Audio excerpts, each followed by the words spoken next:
In this guide, I'm going to show you how you can use Instagram's new map feature. Before we dive into this guide, make sure to like the video and subscribe to the channel with all notifications on. It really does help the channel. It lets us know that you want more content like this. We'd greatly appreciate it. And if at any point throughout this guide you do have any questions, ask them down in the comment section below and we can help you out further. I'm going to be doing my best to reply to every single comment down there.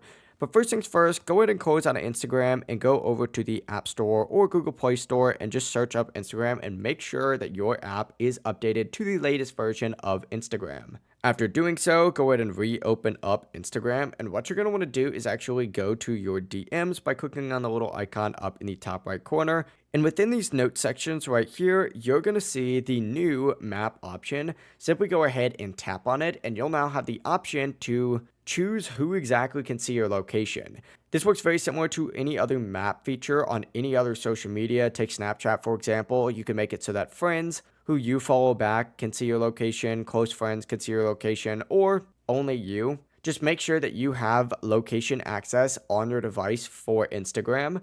And you can now see your friends on the map, discover nearby places, and share post with location, just like Snapchat's map feature. But overall, it really is as simple as that. If you don't see this map location within here, don't worry, you should be getting it pretty soon. Instagram did just start rolling out this feature, so not everybody has it yet. So just keep that in mind. You might just be getting it in the future. Yeah, overall, it really is as simple as that. If you guys have any questions, ask them down in the comment section below. And before you do leave this video, make sure to like the video and subscribe to the channel with all notifications on. It really does help with that channel and lets us know that you want more content like this. We'd greatly appreciate it. Have a great rest of your day. Peace.